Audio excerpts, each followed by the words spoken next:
Ada sebuah makalah ya mungkin ya, bahwa kita mendidik anak itu, didiklah anak sesuai dengan zamannya.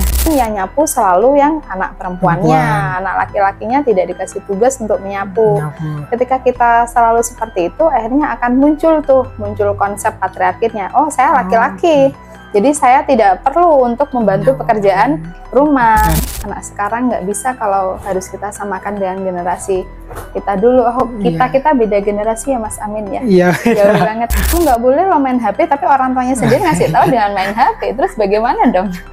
Sebenarnya mana yang harus dilakukan anak? Yang dilihat atau yang didengar? Gitu. Orang tua yang pola asuhnya otoritatif atau demokratis itu cenderung anak-anaknya nurut. Dan lebih mudah dikondisikan. Anak itu sebenarnya kadang melakukan kesalahan, itu bukan karena dia sengaja melakukan kesalahan, tapi karena dia tidak tahu bahwa itu salah. Hanya saja seringkali orang tua itu berpikir anak sudah mengetahui segala hal sebagaimana sudah orang tua ketahui. Sehingga saat anak berbuat salah, akan responnya adalah cenderung memarahi anak tersebut.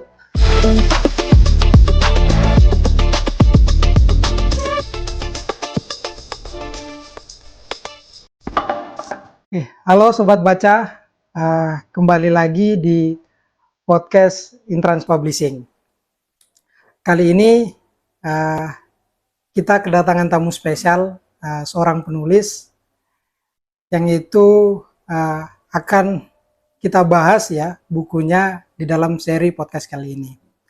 Jadi di dalam seri podcast kali ini kita akan membahas buku dari Mbak Dr. Uswatun Hasanah, MPD. Jadi bukunya adalah Parenting is Not Just Parent Talk. Ya, jadi kira-kira untuk 30 menit ke depan kita akan berbicara tentang parenting begitu ya. Yang hari ini kalau kita lihat di sosial media atau kita lihat di lingkungan sekitar kita, jadi masalah tentang pola asuh atau mendidik seorang anak itu masih sangat problematis begitu ya. Ada hal-hal yang kadang kita anggap biasa, tapi ternyata sebenarnya itu berakibat fatal terhadap tumbuh kembangnya anak. Jadi biar tidak berlama-lama, mungkin kita akan langsung ngobrol saja dengan Mbak Uswatun Hasanah. Mbak, gimana kabarnya Mbak? Alhamdulillah, baik, sehat, bahagia. Alhamdulillah. Ya, paling penting itu bahagia. Iya, bahagia.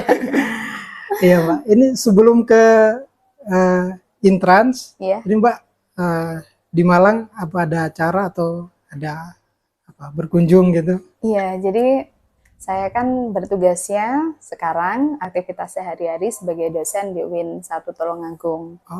Nah, kebetulan hari ini ada agenda di Batu, sehingga tadi saya menyempatkan waktu sebentar untuk berkunjung ke Intrans Publishing ini karena ingin sharing bareng dengan teman-teman yang suatu saat mungkin menyimak podcast pada sore hari ini. Oke.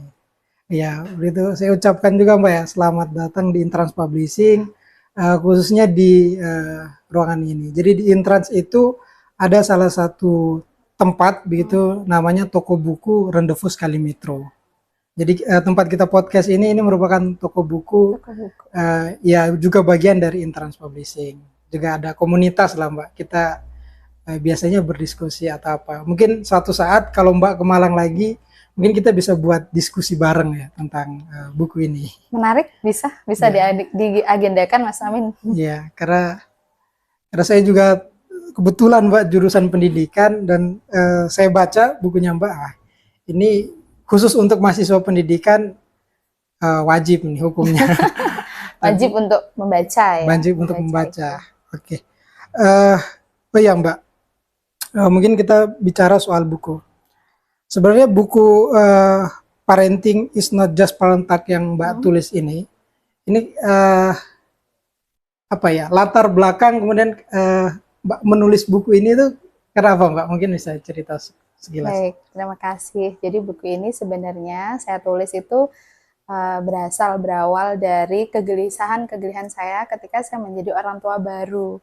Saya katakan orang tua baru itu saat saya melahirkan anak pertama, kemudian di situ akhirnya saya mulai belajar berkaitan dengan tumbuh kembang anak, kemudian berkaitan dengan ketika ada masalah seperti kenapa anak kok dikasih tahu nggak mau nurut dan lain sebagainya. Itu akhirnya saya belajar, kemudian saya membaca dari beberapa riset, kemudian dari hasil penelusuran saya itu saya tulis. Nah, jadi memang proses untuk menulis buku ini agak panjang karena seperti itu, Mas.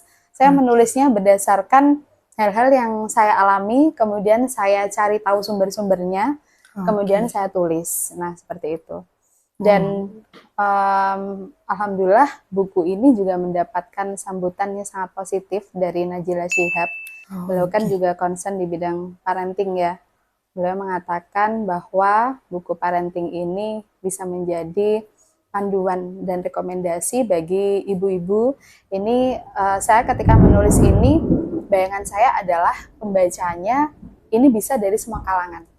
Jadi mahasiswa akademisi bisa, dari ibu-ibu juga bisa, atau dari pendidik yang ada di jenjang PAUD atau apa itu namanya SDMI yang ingin tahu tumbuh kembang anak, tumbuh kembang kognitifnya, emosionalnya, ini bisa menjadi salah satu panduan. Memang kalau menurut statement Bu Najila Shihab sendiri, tidak ada panduan yang bisa menjawab segala problematika tentang parenting ya. Karena parenting, kalau kita bahas parenting itu banyak sekali yang harus kita pelajari. Karena parenting berkaitan juga dengan neurologi, berkaitan juga dengan psikologi, berkaitan juga dengan pendidikan, edukasi. Sosial. Jadi kalau kita mencari panduan yang lengkap untuk semuanya itu memang susah.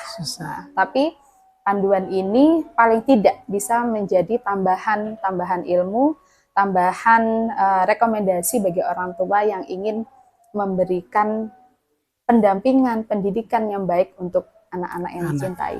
Oke, berarti memang ini Mbak ya, jadi apa yang ditulis di dalam buku ini itu memang berangkat dari pengalaman, kemudian dari kegelisahan, kemudian juga diperkuat dengan teori-teori atau temuan-temuan di dalam riset-riset ya. Jadi bisa saya katakan buku ini ya terpercaya gitu ya. Karena kebetulan saya kan S1, S2-nya juga PGMI. Jadi di sama ya.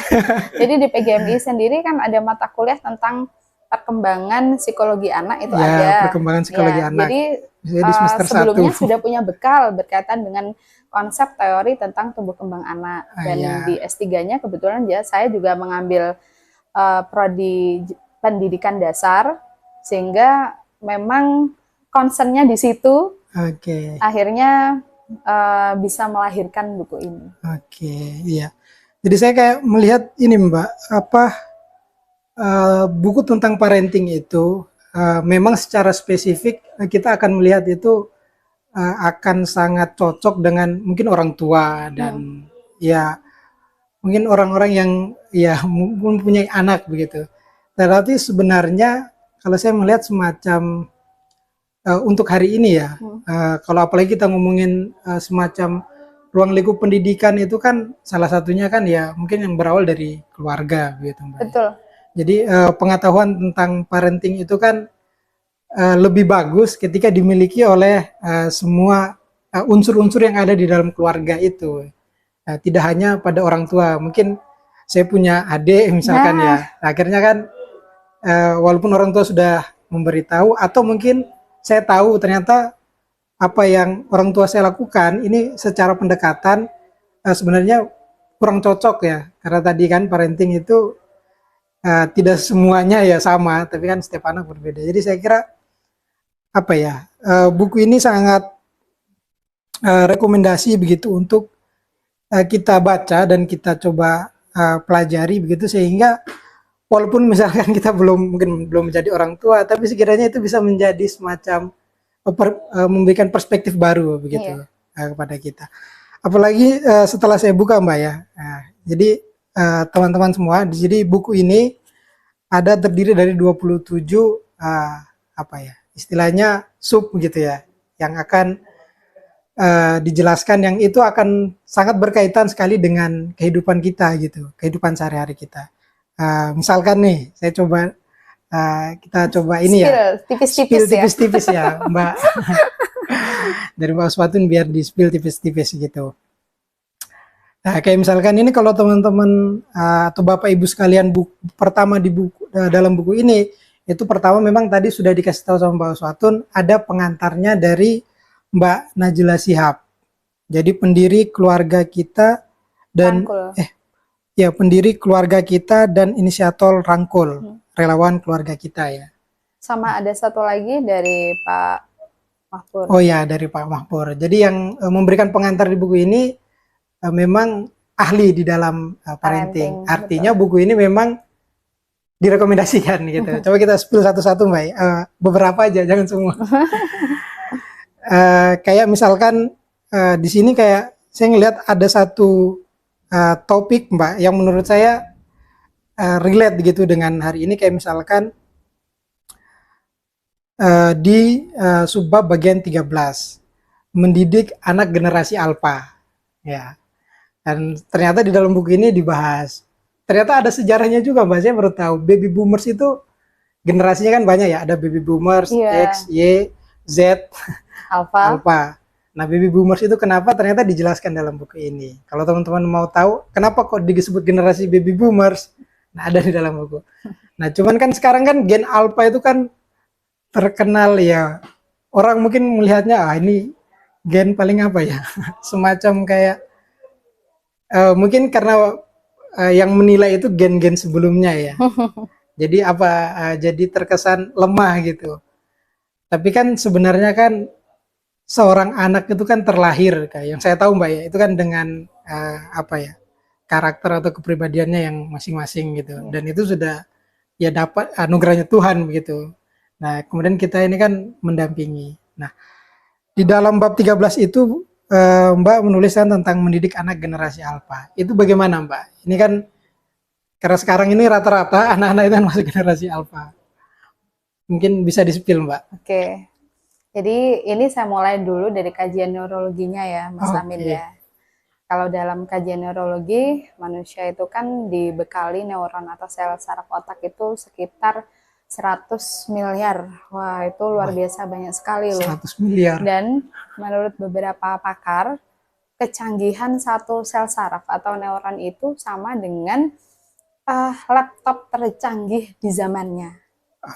Jadi tadi kalau ada yang punya statement generasi alpha itu generasi yang lemah, itu mungkin nanti perlu ditelusuri lebih lanjut ya. Karena berdasarkan beberapa pakar justru kalau kita lihat sekarang laptop yang lahiran tahun ini dengan tahun-tahun 90-an otomatis kan lebih canggih yang lahir tahun ini gitu. Betul. Sedangkan sel saraf juga seperti itu, sel saraf otak itu.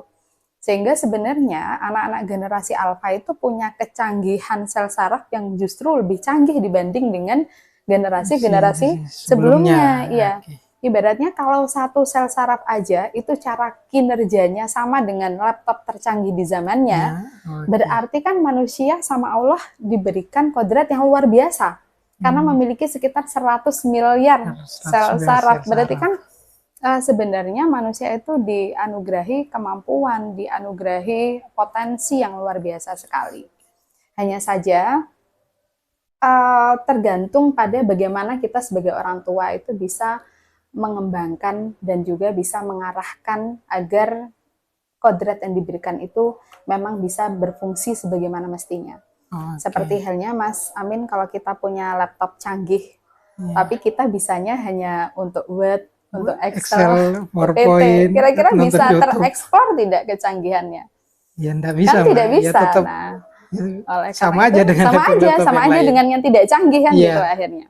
Makanya perlunya parenting itu seperti itu, agar kita bisa mengeksplor bakat potensi anak-anak biar kodrat yang sudah Allah berikan untuk anak-anak itu bisa meningkat secara masif. Dan untuk anak-anak sendiri, bagaimana sih caranya mendidik generasi alpha? Ini saya tidak menjelaskan secara keseluruhan ya, tapi saya hanya spill sedikit saja. Iya, keseluruhan nanti biar baca bukunya. Iya, biar baca. Karena kadang sensasinya itu berbeda ketika kita membaca sendiri dengan kita hanya mendengarkan. Biasanya akan lebih bermakna ketika kita membaca. Membaca, betul sekali. Nah, ada sebuah makalah ya mungkin ya, bahwa kita mendidik anak itu, didiklah anak sesuai dengan zamannya. Pernah nggak mendengar Pernah, pernah. itu Nah, terkenalnya katanya dari Sayyidina Ali. iya, Sayyidina Ali bin Abi Thalib, didiklah anakmu sebagaimana sesuai dengan zamannya. Karena itu tadi ya, ternyata nyambungnya secara neurologi ke itu tadi, kecanggihan sel saraf setiap generasi itu berbeda kecanggihannya. Nah, maka kalau kita lihat karakteristik generasi alfa, mereka itu punya respon atau kalau berkaitan dengan teknologi, mereka adaptasi terhadap teknologi itu cepat sekali. Cepat sekali. Kalau kita lihat, mungkin anak-anak usia 3 tahun dengan lansia-lansia usia 50 tahun, adaptasi terhadap teknologinya justru lebih cepat yang masih usia yang 3 tahun itu. Kadang tanpa kita kasih tahu sebelumnya, hanya karena mereka trial pencet-pencet, mereka sudah tahu bagaimana cara membuka handphone, bagaimana cara membuka game, bagaimana cara memainkan game tanpa orang tua dampingi dan kasih petunjuknya. Nah, oleh karena itu kita sebagai orang tua memang harus bijak ya, dalam artian kita boleh mengenalkan teknologi pada anak, tapi kita juga perlu memberikan batasan, perlu memberikan istilahnya. Kalau saya mengatakan perlu ada kesepakatan antara orang tua dan anak. Karena anak-anak itu sebenarnya sangat bisa untuk kita ajak kolaborasi. Kalau kita hanya, Dek nggak boleh main HP, tapi orang tua tidak pernah menjelaskan kenapa tidak boleh main HP, ya maka mereka akan tetap kekeh untuk main HP gitu. Ya, kecuali kalau kita ajak kolaborasi, Dek main HP itu boleh sebenarnya, tapi kalau terlalu lama, nanti dampaknya bisa tidak baik bagi kesehatan mata, tidak baik bagi konsentrasi kita. Maka menurut adik bagaimana main HP-nya kira-kira mau berapa lama? Nah, itu membuat kesepakatan antara orang tua dan anak. Nah, mungkin tips sedikitnya itu nanti untuk lebih banyaknya bisa dibaca di buku tersebut. Jadi saya nyambungnya ke ini, Mbak. Akhirnya tadi ya. Tadi kan Mbak sedikit bilang, Dek jangan main HP begitu. Itu kan sebenarnya maksud orang tua baik. Tapi kan kadang yang diterima oleh anak ini belum tentu dianggap baik. Nah, saya akhirnya saya melihat itu kok ini sepertinya ada di sub bagian 6 begitu ya. Tips jitu agar anak paham maksud Anda. Ya, jadi orang tua itu kan seringkali orang tua itu kan pengen ngasih tahu jangan gitu tapi gini, atau itu lo nggak bagus, ini lo bagusnya. Cuman kan saya melihatnya mungkin kayak semacam apa yang disampaikan ini entah itu dipahami oleh anak atau memang ada masalah apa gitu. Nah, di sini Mbak menuliskan tentang tips gitu agar anak paham maksud Anda. Nah, ini mungkin bisa dikasih sedikit Mbak stipilnya ya. Baik. Jadi kita sebagai orang tua itu ini nyambung juga dengan kurikulum saat ini, kurikulum Merdeka. Jadi salah satu prinsip dari kurikulum Merdeka yang salah satu pendekatannya adalah pembelajaran mendalam, yaitu memuliakan. Memuliakan di sini maksudnya ketika kita mengajak komunikasi dengan anak, kita juga harus memiliki care atau memiliki rasa bahwa anak kita itu mulia. Sehingga dalam kita menjalin komunikasi dengan anak, kita juga akhirnya memilih diksi-diksi yang tidak menyakiti hati mereka, cara kita berkomunikasinya juga sangat menghargai anak gitu. Karena kalau kita bicara tentang ngasih tahu ya, menasehati, itu sesuatu yang disampaikan dari hati akan nyampe ke hati. Tapi kalau kita ngomongnya hanya asal ngomong, tanpa didasari dengan cinta, tanpa didasari dengan hati, maka juga kadang akan susah nyampe ke anak. Gitu. Jadi caranya adalah kita menjalin komunikasi dengan anak, memang satu kita cari tahu kondisinya. Jadi dalam kondisi yang sama-sama rileks, orang tua juga rileks, anak juga rileks, tidak sedang marah, nah itu akan lebih mudah ditangkap oleh anak. Kemudian yang kedua, kita kasih perhatian. Jadi kalau kita ngasih tahu anak, kita benar-benar fokus menatap anak kita. Tidak kemudian, Dek kamu nggak boleh lo main HP, tapi orang tuanya sendiri ngasih tahu dengan main HP. Terus bagaimana dong? Iya. Sebenarnya mana yang harus dilakukan anak, yang dilihat atau yang didengar gitu. Iya. Padahal Itu sering seringkali terjadi, Mbak. sering terjadi. Padahal kalau kita bahas tentang golden age, di situ juga ada Oh penjelasan iya. tentang golden age ya. Cara kerja otak anak di masa Iya. golden age adalah mereka melihat, kemudian menangkap, kemudian mempraktekkan. Jadi kalau orang tua ngasih tahu, Dik, jangan main HP, tapi orang tua ngasih taunya dengan main HP, maka yang lebih terserap, tertangkap oleh anak adalah apa yang dia lihat, yaitu tetap main HP. Gitu. Ya, ini jadi semacam pengingat ya buat kita. Jadi bukan memberikan perintah ya, artinya memberikan arahan itu ya sebaiknya dibarengi dengan apa ya, tindakan begitu ya. Kalau yang saya lakukan sendiri, itu biasanya kalau saya ingin melarang ya, sebenarnya kan arahnya melarang. Tapi saya tidak memulainya dengan jangan. Tapi saya kasih tahu dulu, semisal HP itu, kemarin Bunda lihat baca berita, ada bercerita gini. Akhirnya dia kan penasaran, loh kenapa Bunda kok dia seperti itu? Nah itu Kak, karena dia terlalu banyak main HP, sehingga membuat matanya akhirnya kabur dan sebagainya. Nah, akhirnya dari situ dia belajar dari pengalaman. Belajar dari pengalaman yang akhirnya nanti adalah pada kesepakatan. Kalau begitu bagaimana ya yang harus kita lakukan agar sama-sama baiknya kebutuhan dia terpenuhi, tetapi juga tidak sampai menghambat tumbuh kembangnya. Karena kan memang anak sekarang nggak bisa kalau harus kita samakan dengan generasi kita dulu. Kita beda generasi ya Mas Amin ya. Jauh banget. Kalau Mas Amin dulu masa kecilnya bermain apa? Kalau saya masa kecilnya ya main bola, main layangan. Tapi anak sekarang kan susah untuk bisa main berkelompok seperti itu.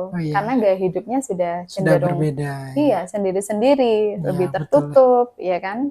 Jadi untuk main kelompok seperti zaman saya dulu, apa ya namanya ya, seperti loncat tali, kemudian betengan, apa ya, tahu betengan nggak ya teman-teman di sini? Kalau zaman saya itu ada ini istilahnya main polisi maling. Iya, itu sudah susah. Akhirnya karena susah, mereka memenuhi kebutuhan bermainnya. Anak kecil kan memang bermain salah satu kebutuhan mereka, yaitu dengan main HP itu, main gadget itu. Jadi itu yang harus kita lakukan, bagaimana kebutuhan anak terpenuhi tapi juga tidak sampai berdampak negatif pada tumbuh kembangnya. Oke Mbak. Kemudian ini ada juga Mbak yang kiranya penting ya untuk mungkin bisa diberikan gitu gambaran. Ini di bab 21. Tidak ada anak yang dilahirkan dalam keadaan nakal. Ya karena kadang kan nakal itu kayak bukan apa ya. Jadi istilah nakal itu semacam kayak momok begitu loh bagi entah orang tua atau kalau ada anaknya nakal atau lingkungan gitu. Nah sebenarnya nakal ini apakah memang bawaan dari anak itu lahir atau memang dia terbentuk karena lingkungan sosial atau mungkin terjadi karena ada kesalahan atau kekeliruan di dalam metode parentingnya, Mbak? Nah itu. Mungkin gimana? Jadi semua manusia itu kan terlahir dalam keadaan suci, fitrah. Berarti kan nggak ada yang Allah lahirkan dalam keadaan nakal, kan nggak ada. Betul. Kalau saya melakukan observasi berkaitan dengan anak-anak di lingkungan gitu ya. Orang tua yang cenderung memiliki pola parenting yang bagus, otoritatif. Jadi di situ juga ada macam-macam pola parenting, nanti bisa dibaca, ada yang otoriter, otoritatif, ada yang permisif. Orang tua yang pola asuhnya otoritatif atau demokratis itu cenderung anak-anaknya nurut. Anak-anaknya nurut dan lebih mudah dikondisikan gitu. Jadi kalau saya amati, anak itu sebenarnya kadang melakukan kesalahan, itu bukan karena dia sengaja loh melakukan kesalahan, tapi karena dia tidak tahu bahwa itu salah. Hanya saja seringkali orang tua itu berpikir anak sudah mengetahui segala hal sebagaimana sudah orang tua ketahui. Sehingga saat anak berbuat salah, akan responnya adalah cenderung memarahi anak tersebut. Kok kamu gitu sih? Itu tidak boleh gini. Padahal anak melakukan itu dia sama sekali tidak tahu bahwa itu adalah salah. Ketika respon marah yang diberikan oleh orang tua itu terus berulang, akhirnya itu justru menjadikan tumbuh kembang anak yang cenderung kurang positif gitu Mas. Tapi saat anak berbuat kesalahan, kemudian kita kasih arahan, kita kasih tahu bahwa itu perbuatan yang tidak baik loh Dek, karena perbuatan itu nanti bisa berdampak gini-gini. Oh begitu, jadi anak akhirnya bisa belajar dari kesalahan yang sudah dia lakukan. Iya, dari itu ketika mereka sudah paham, akhirnya mereka ada upaya untuk tidak melakukan lagi. Itu yang penting. Jadi orang tua harus memang, makanya di situ parenting is not just parent talk, itu orang tua harus tahu kondisi anaknya itu bagaimana.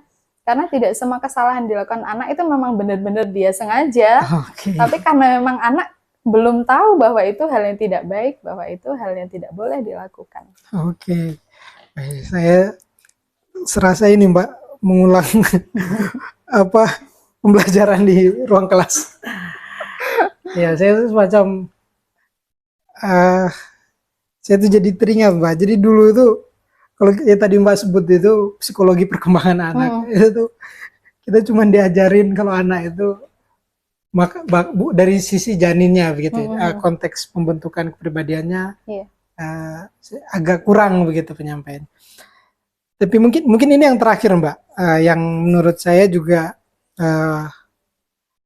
kayaknya menjadi penting itu yang ada di poin atau subbab ke-15, kesetaraan gender dalam pendidikan, membangun kesadaran sejak dini.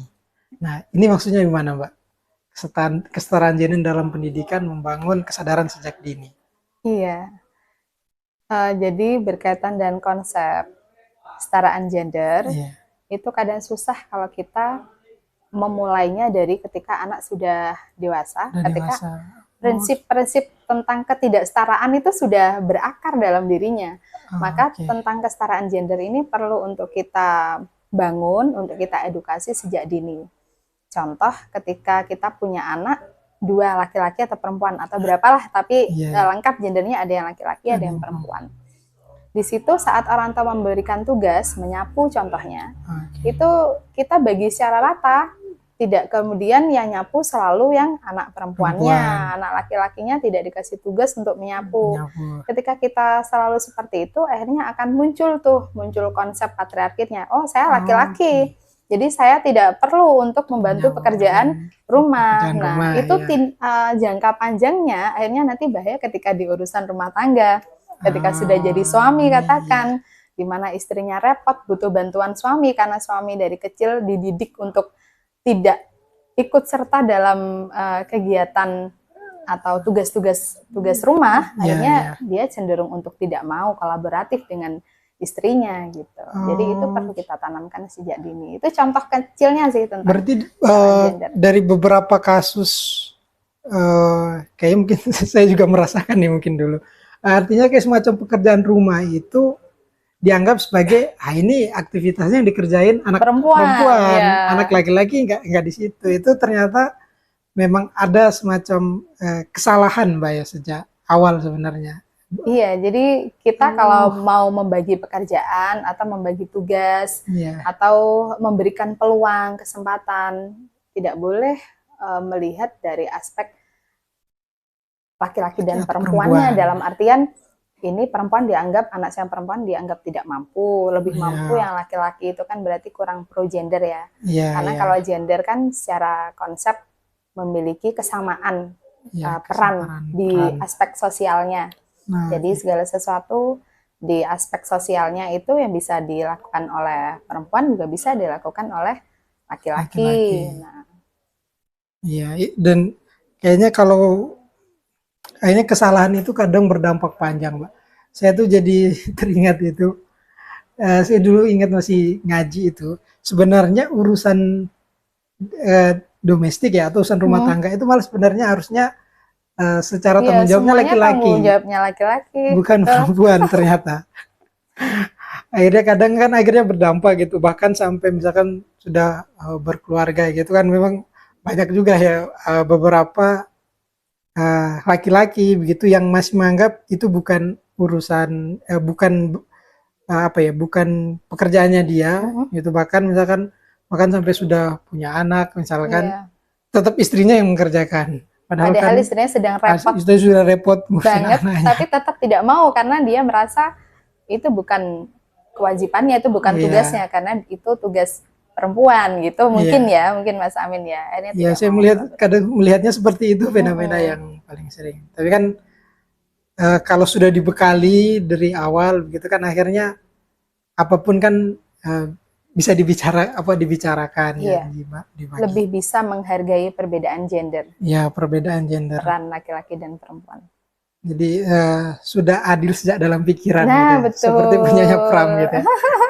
Adil sejak dalam Adil pikiran sejak ya. dalam Kalau ini pikiran. adil sejak didikan di Di dalam keluarga, ya di dalam keluarga. keluarga. Oke, sepertinya cukup Mbak ya. Jadi ada beberapa sub yang tadi sudah di spill sama Mbak Suatu Nasana. Dan sebenarnya teman-teman baca sekalian, masih ada juga banyak sub gitu yang belum sempat dibahas karena tidak mungkin akan kita bahas semua di sini. Jadi untuk teman-teman yang ingin tahu lebih lanjut tentang buku Parenting is Not Just Parent Talk, buku karyanya Mbak Uswatun Hasanah, nah bukunya bisa dibeli langsung. Kalau yang di area Malang bisa langsung ke Rendezvous Book Kalimetro. Kalau yang mau beli online bisa kunjungi web store-nya Intrans Store atau Shopee Intrans Store. Jadi masih ada banyak ini. Jadi buku ini tidak hanya untuk orang tua, tapi untuk semua kalangan gitu, mahasiswa gitu, atau yang punya adik gitu bisa dibaca, atau yang masih masih baru mau belajar baca buku ini juga nggak apa-apa. Ya, karena buku ini dekat dengan keseharian kita gitu. Itulah yang membuat secara pemahaman akan lebih mudah. Oke, saya kira mungkin itu Mbak Suatu Nasana, terima kasih Sama-sama Mas Amin. sudah mau meluangkan waktunya untuk mampir ke Intrans Publishing, berkunjung ke Rendezvous Book gitu. Semoga ini bukan pertemuan yang terakhir Mbak ya. Amin. Ya, Nanti kalau ketemu lagi mungkin kita bisa buat di sesi yang lebih santai, yaitu berdiskusi dengan teman-teman komunitas. siap. Oke, dari saya mungkin sekian. Untuk teman-teman baca, jangan lupa untuk terus tonton konten Intrans Publishing di YouTube Intrans Publishing. Sekian, terima kasih.